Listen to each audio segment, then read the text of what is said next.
Hello दोस्तों, स्वागत है आप सभी का एक बार फिर से आपके अपने यूट्यूब चैनल कॉम्पिटिटिव फंडा पर।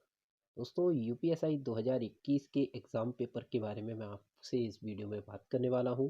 दोस्तों, यूपीएसआई एग्ज़ाम जो है फेज़ 1 का कंप्लीट हो चुका है। फेज़ 2 का एग्ज़ाम अभी चल रहा है।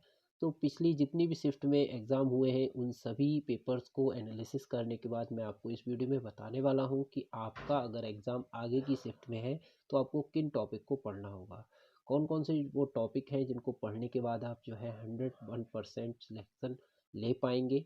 अगर आपका आगे की शिफ्ट में पेपर है तो आपको ये जो टॉपिक है जो मैं इस वीडियो में बताने वाला हूँ इनको ज़रूर अच्छे से तैयार कर लीजिएगा। 95% से भी ज़्यादा आपको प्रश्न जो है इन टॉपिक्स से मिल जाएंगे। दोस्तों, आपको बताना चाहूँगा, अगर आप हमारे चैनल पर अभी नए जुड़े हैं, अभी तक आपने हमारे चैनल को सब्सक्राइब नहीं किया है तो चैनल को सब्सक्राइब जरूर कर लीजिएगा। और ऐसी ही महत्वपूर्ण जानकारी के लिए आप हमारे बेल आइकन को भी प्रेस कर लीजिए जिससे कि आपको आने वाली वीडियोस की नोटिफिकेशन भी मिलती रहे। तो चलिए स्टार्ट करते हैं और देख लेते हैं। सबसे पहले हम बात करने वाले हैं जो फर्स्ट सेक्शन है हमारा, संख्यात्मक एवं मानसिक योग्यता यानी मैथ का जो पोर्शन है उसमें जो प्रश्न पूछे जा रहे हैं वो कौन कौन से टॉपिक से पूछे जा रहे हैं। तो चलिए इसमें देख लेते हैं। देखिए, इसमें जो ज़्यादातर प्रश्न पूछे जा रहे हैं वो आपको डीआई का मिलेगा, यानी 3+3 यानी एक बार चार्ट एक पाई चार्ट के हिसाब से आपको दो इस तरह से 3-3 का पेयर में डीआई के क्वेश्चंस मिलते हैं। प्रॉफिट लॉस के क्वेश्चन पूछे जा रहे हैं 3 से 4 क्वेश्चन तक, यानी 2 से 3 क्वेश्चन आपको मिलते हैं। इसमें देखिए 1-2 क्वेश्चन आगे पीछे हो सकता है लेकिन मोस्टली जो है आपको यहीं से प्रश्न मिलेंगे। सीआईएसआई के क्वेश्चंस बहुत ज़्यादा पूछे जा रहे हैं, 2 से 3 क्वेश्चन, किसी किसी सेट में 3 से 4 क्वेश्चन भी आपको देखने को मिलेंगे। टाइम एंड वर्क के भी 2 से 3 क्वेश्चन है। टाइम एंड डिस्टेंस के भी 2 से 3 क्वेश्चन है। देखिए, आप टाइम एंड डिस्टेंस में आपका बोट आ जाता है, रेलगाड़ी वगैरह आ जाता है, तो ये इसके भी बेस्ड जो क्वेश्चंस होते हैं वो भी इसी के अंतर्गत आते हैं। तो संख्या जो है 3 से 4 भी हो सकती है। नंबर सिस्टम की बात करें तो 2 से 3 क्वेश्चन पूछे जा रहे हैं। सिंप्लीफिकेशन के भी 2-3 क्वेश्चन मिलते हैं। इसी में आपको बता दूं, मैथ में स्लॉक आ रहा है, स्लॉक के 3 क्वेश्चन आपको जनरली देखने को मिलेंगे। तो ये आपके लिए फ़ायदेमंद भी है कि अगर आपका मैथ अच्छा नहीं है तो आपको रीजनिंग के ये जो 3 क्वेश्चन है वो यहाँ पर देखने को मिल जाते हैं। ठीक है। रेशियो एंड पार्टनरशिप के भी 2 क्वेश्चन, 1 से 2 क्वेश्चन आपको मिलेंगे। एवरेज के क्वेश्चन पूछे जा रहे हैं। एलसीएम एचसीएफ के 1 से 2 क्वेश्चन मिल रहे हैं। एज रिलेटेड प्रॉब्लम्स जो होती हैं आयु संबंधी, वो भी 1 से 2 क्वेश्चन एग्जाम में आ रहे हैं। कैलेंडर का 1 क्वेश्चन आ रहा है, एक क्लॉक का आ रहा है। ज्योमेट्रिक प्रोग्रेशन यानी जीपी का 1 क्वेश्चन आ रहा है और साथ ही साथ एपी का भी 1 क्वेश्चन आपको देखने को मिलेगा, यानी अर्थमेटिक प्रोग्रेशन, यानी आपका जो गुणोत्तर श्रेणी होती है, समांतर श्रेणी, उनसे पूछे जा रहे हैं। ठीक है।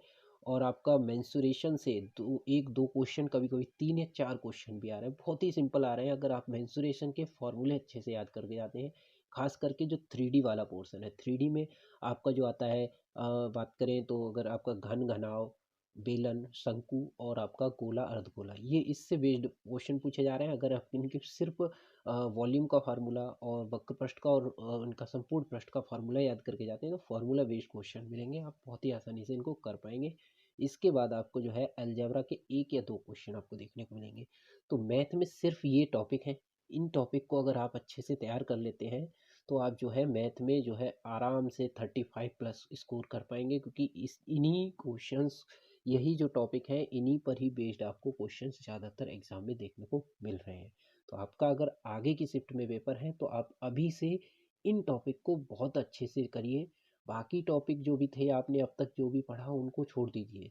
अगर उनमें से आएगा, हो सकता है आपको कुछ दिमाग में रहेगा तो आप उनको कर पाएंगे, लेकिन उन पर ज़्यादा फोकस मत रखिए, सिर्फ इन चैप्टर्स को अच्छे से करिए। अब अगला टॉपिक बात कर लेते हैं, मानसिक अभिरुचि परीक्षा, बुद्धि लब्धि परीक्षा और तार्किक परीक्षा यानी रीजनिंग की। रीजनिंग में कौन कौन से टॉपिक हैं जिनसे प्रश्न आ रहे हैं? तो देखिए, नंबर और लेटर सीरीज, कुल मिला के 4 से 5 क्वेश्चन आपको देखने को मिलेंगे। सीरीज के बहुत ज़्यादा क्वेश्चन आ रहे हैं। ब्लड रिलेशन के भी आपको ज़्यादा क्वेश्चन आ रहे हैं, 3 से 4 या 5 क्वेश्चन भी आपको ब्लड रिलेशन के मिल जाते हैं। लॉजिकल रीजनिंग आ रही है, तर्क वाले क्वेश्चंस आपको मिलेंगे। लेकिन हो क्या रहा है, इसमें जो क्वेश्चन आ रहे हैं वो बहुत ही ज़्यादा लेंदी टाइप के हैं, उनको अच्छे से पढ़ने में टाइम लग जाता है। तो आप उनको पढ़ने में ज़्यादा टाइम ना लगाइएगा, एकदम कॉन्सेंट्रेट होकर उसको एक बार में पढ़िए और उसका आंसर लगाइएगा। ठीक है। डायरेक्शन के 3 से 4 क्वेश्चन आ रहे हैं। बढ़िया क्वेश्चन है, लेकिन है क्या, ये जो क्वेश्चन है बहुत ही लेंदी टाइप के, कम से कम 3 या 4 पैराग्राफ में ये क्वेश्चन आपको देखने को मिलेंगे। तो इनको अच्छे से एक ही बार में आपको करते चलना है। इनइक्वलिटी के क्वेश्चन मिलेंगे। इनइक्वलिटी जैसे ये होता है, आपने देखे होंगे, इस तरह से तीर लगे होते हैं, फिर पूछा जाता है कौन सा बड़ा है, आपको बताना है। और ऑड वन आउट आ रहा है, जैसे कि तीन चार चार ऑप्शन दिए, उसमें पूछा जाएगा बताइए कौन सा ऑड है, यानी कौन सा भिन्न है इसमें से, तो वो आपको बताना है।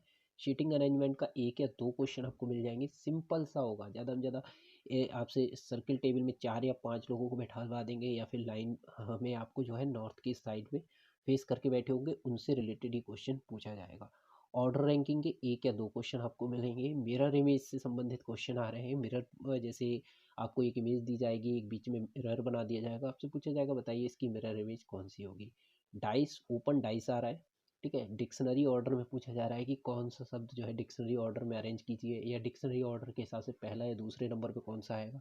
फिगर कंप्लीट करने वाला क्वेश्चन जो होते हैं वो आपसे पूछे जा रहे हैं। फिगर का रोटेशन बेस्ड क्वेश्चन आ रहे हैं।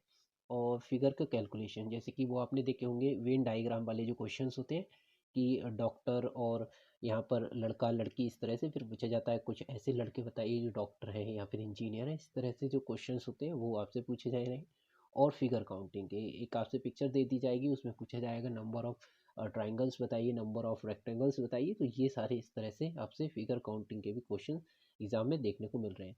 तो सिर्फ इतने ही टॉपिक हैं रीजनिंग में जो आपको बहुत अच्छे से करने हैं, बाकी अभी आपको कुछ नहीं पढ़ना है, क्योंकि अब आप एग्ज़ाम देने जा रहे हैं, तो आपको ज़्यादा एक्स्ट्रा नहीं पढ़ना है, सिर्फ और सिर्फ इन्हीं टॉपिक को अच्छे से करना है। इतना करने के बाद आप जो है आराम से 35% जो है 35 प्लस स्कोर आराम से कर पाएंगे। तो आप इन टॉपिक को अच्छे से तैयार करिए अभी अगर आपका एग्ज़ाम है तो। अगला है हिंदी का सेक्शन। देखिए हिंदी के सेक्शन में जो क्वेश्चन पूछे जाए, मोस्टली आपको ज्ञान से संबंधित 4 से 5 क्वेश्चन मिलेंगे। हिंदी साहित्य के बहुत ज़्यादा क्वेश्चन आ रहे हैं, और जिसमें आपको हिंदी साहित्य में 3 से 4 या 5 क्वेश्चन भी मिलेंगे। लेखक और रचनाएं उनकी जो है 3 4 रचनाएं तो हर एग्जाम में आ रही है, किसी किसी एग्जाम में 5 या 6 रचनाएं भी पूछी जा रही हैं। गद्यांश की बात करें तो एक गद्यांश, या किसी किसी एग्जाम में 2 गद्यांश जो है 3 और 3 के पेयर में आ रहे हैं, ठीक है। 3 3 क्वेश्चन हर एक गद्यांश में होगा। अलंकार आपसे 2 3 पूछे जाएंगे, समास 2 3 रहेंगे, संधि 2 3 रहेंगी, रस 1 2 मिलेगा, छंद 1 2, तत्सम तद्भव 1 2, विलोम शब्द 1 या 2, या फिर पर्यायवाची की बात करें तो 1 या 2, और मुहावरे 1 और 2, और पत्र से संबंधित एक पूछा जा रहा है। तो देखिए पत्र से क्या है, जैसे कि बहुत सारे विभिन्न पत्र होते हैं, उनके बारे में पूछा जाता है। जैसे कि मैं आपको बताऊं, लास्ट एग्जाम में एक में पूछा गया था कि जो नोटिफिकेशन होता है जारी किया जाता है, उसका हिंदी रूपांतरण क्या है, ठीक है। तो अधिसूचना बोलते हैं। तो इस तरह से प्रश्न एग्जाम में पूछे जा रहे हैं। तो हिंदी में सिर्फ आपको इतने टॉपिक अच्छे से तैयार करने हैं। अगर आपका भी एग्ज़ाम होने वाला है तो आप सिर्फ इन क्वेश्चनों को, इन टॉपिक को अच्छे से तैयार कर लीजिए, और इन्हीं पर बेस्ड जो है आपको मोस्टली क्वेश्चंस देखने को मिल जाएंगे, ठीक है। चलिए आगे बात कर लेते हैं सामान्य ज्ञान की। तो देखिए सामान्य ज्ञान में कौन कौन से टॉपिक हैं जिन पे आधारित प्रश्न एग्जाम में ज़्यादा आ रहे हैं। देखिए ज़्यादा जो प्रश्न है वो संविधान से संबंधित पूछे जा रहे हैं। 17 से 20 यानी समथिंग जो है 20 के समथिंग संविधान से प्रश्न आपको मिलेंगे। मोस्टली जो है आपको अनुच्छेद से संबंधित ही प्रश्न मिलेंगे। अगर मैं बात करूं 4 से 5 अगर आपको डायरेक्ट अनुच्छेद पूछ लिया जाएगा, तो बाकी के जो प्रश्न आपको बचेंगे वो अंदर से उनके प्रोसेस के बारे में पूछा जाएगा। मूल विधि में आपको जो है 3 से 4 क्वेश्चन आ रहे हैं। अगर बात करूं तो एक आईपीसी का, एक सीआरपीसी का, और एक आपका एक्ट का, यानी 3 या 4, मोस्टली 3 4 ही क्वेश्चन आपको मूल विधि से संबंधित पूछे जा रहे हैं। स्टैटिक जीके कहूँ या फिर करंट अफेयर्स, उन दोनों से मिला के 9 से 10 क्वेश्चन पूछे जा रहे हैं। अब देखिए स्टैटिक जीके में क्या है, जैसे किसी देश की राजधानी पूछ ली तो उसको आप स्टैटिक जीके बोल सकते हैं, या फिर अभी करंट की कोई बात करें, कोई कंट्री फेमस रही हो, किसी चीज़ में चर्चा में रही हो, तो उससे संबंधित जो है आपको राजधानी पूछी जा सकती है, उसकी मुद्रा पूछी जा सकती है, ठीक है। बहुत सारी जो स्टैटिक जीके के पॉइंट होते हैं वो आपसे पूछे जा सकते हैं। इकोनॉमिक्स अर्थव्यवस्था से संबंधित 2 3 क्वेश्चन मिल रहे हैं। इतिहास का 1 2 क्वेश्चन आपको देखने को मिल जाएंगे। भूगोल के 1 2 क्वेश्चन, और विज्ञान के 1 2 क्वेश्चन, और कंप्यूटर में आपको सिर्फ 1 या 2 ही क्वेश्चन आपको देखने को मिलेंगे। तो इस तरह से जो है जीके के क्वेश्चन पूछे जा रहे हैं। मोस्टली आपको संविधान देखने को मिलेगा, तो आप सिर्फ इसको अच्छे से फोकस कीजिए। बाकी जो 1 2 प्रश्न जिसमें पूछे जा रहे हैं उनको आपको ज़्यादा पढ़ने की ज़रूरत नहीं है, क्योंकि उसमें सिर्फ 1 या 2 क्वेश्चन आएगा। हो सकता है उसको आप आराम से कर पाएँ, क्योंकि बहुत ही ईजी लेवल के प्रश्न आपको इनमें से देखने को मिलेंगे। मोस्टली आपको संविधान, स्टैटिक जीके और मूल विधि भी आपको ज़्यादा नहीं पढ़नी, सिर्फ स्टैटिक जीके और संविधान पर ही मेन फोकस करना होगा, ठीक है। तो आप इन टॉपिक को अच्छे से तैयार कीजिए। इस तरह से अगर आप इन टॉपिक को अच्छे से तैयार करते हैं और जो है इनके प्रश्न करते हैं तो इनके लगभग आपको 35+ जो है प्रश्न इन्हीं पर बेस्ड आपको मिल जाएंगे। एक दो क्वेश्चन आगे पीछे हो सकता है, ठीक है। तो पिछले जो भी एग्ज़ाम है उनमें मोस्टली जो प्रश्न आ रहे हैं वो इन्हीं टॉपिक पर आधारित आ रहे हैं। चलिए अब बात कर लेते हैं सेफ़ स्कोर की, कि अगर आप एग्ज़ाम दे रहे हैं तो आपका स्कोर कितना सेफ़ रहेगा, आपको कितना एग्ज़ाम में अटेम्प्ट करना है और जो कट ऑफ है वो कितना जा सकती है। तो ये एक्सपेक्टेड कट ऑफ रहेगी जिसको मैं आपको बताने वाला हूँ। तो देखिए सेफ़ स्कोर की बात करूँ तो जनरली जो भी लोग अटेम्प्ट कर रहे हैं, पेपर करके आ रहे हैं, वो सभी लोग 160 लगभग करके आ रहे हैं। एक दो लोग हैं जिनका छूट जाता है पेपर, लेकिन मोस्टली कोशिश सभी की यही रहती है कि पूरे के पूरे क्वेश्चन अटेम्प्ट किए जाएँ, क्योंकि इसमें नेगेटिव मार्किंग है नहीं। तो देखिए आप 160 अगर करके आ रहे हैं और जिस तरह से मैंने आपको बताया पेपर का लेवल काफ़ी आसान रह रहा है, तो उस आधार पर जो है कट ऑफ थोड़ा सा हाई जा सकती है। लेकिन मैं क्वेश्चन के बेस पर बताने वाला हूँ कि अगर आप अपने आप को सेफ रखना चाहते हैं तो कम से कम आपको जो है हर एक कैटेगरी के अगर आपके 100 से ऊपर आ रहे हैं, ठीक है, 100+ अगर आप नंबर ला रहे हैं तो आप जो है सेफ रहेंगे, आप रनिंग की तैयारी कर सकते हैं। और जिनका एग्ज़ाम हो गया है उनके लिए ये चीज़ ध्यान रखनी है कि अगर उनका 100 से ऊपर है, स्कोर अभी बन रहा है, उनको विश्वास है, तो उनको रनिंग की तैयारी स्टार्ट कर देनी चाहिए। देखिए जनरल की अगर बात करूँ तो आप ये मानिए 105 या 110, ठीक है, ये आपका स्कोर सफिशिएंट है, सेफ स्कोर है, क्योंकि पेपर थोड़ा सा पिछली वर्ष के तुलना में थोड़ा सा इजी आ रहा है, तो इसलिए थोड़ा कट ऑफ तो वेरी करेगी। लेकिन इतना स्कोर आपका सेफ है, इतना स्कोर वाले को उम्मीद रहेगी कि उसका सिलेक्शन हो जाएगा, उसको रनिंग देने को मिलेगी, तो वो रनिंग की तैयारी ज़रूर कर दे। ईबीएस की बात करें, ईडब्ल्यूएस सॉरी, ईडब्ल्यूएस की बात करें, और ईडब्ल्यूएस और जो आपका ओबीसी है इनकी लगभग कट ऑफ आपको सेम देखने को मिलेगी। इनकी कट ऑफ अगर हम बात करें तो 95 से लेके आपका जो है 105 तक, ये कट ऑफ आपकी सफिशिएंट है। अगर आपके इतने नंबर समथिंग बन रहे हैं तो आपको इसमें रनिंग की तैयारी करते रहना चाहिए, ताकि जो है आप इसको रनिंग आराम से क्वालिफाई कर पाएँ। एससी की बात करें तो देखिए एससी में अगर जो भी कैंडिडेट हैं 90+ जो भी नंबर ला रहे हैं, जिनकी संभावना है 90+ या फिर 80+, ठीक है, 90-80 के समथिंग अगर बीच में भी बढ़ रहा है तो उनको पूरी उम्मीद है कि उनको रनिंग के लिए मौका मिलेगा, तो वो लोग भी बिल्कुल अपनी रनिंग की तैयारी रखिए। और एसटी में भी अगर आपका 80+ समथिंग स्कोर बन रहा है तो आपको यहाँ पर रनिंग कंटिन्यू रखते रहना चाहिए।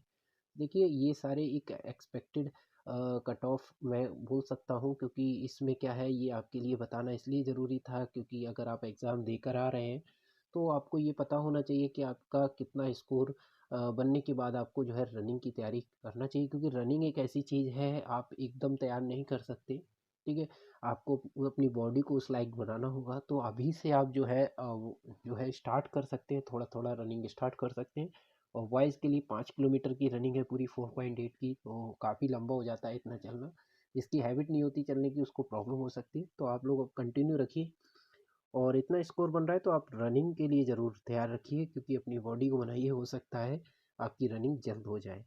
तो आपको हमारा ये वीडियो कैसा लगा हमें कमेंट करके ज़रूर बताइएगा, और चैनल पर नए हैं, चैनल को सब्सक्राइब नहीं किया है तो चैनल को सब्सक्राइब ज़रूर कर लीजिएगा।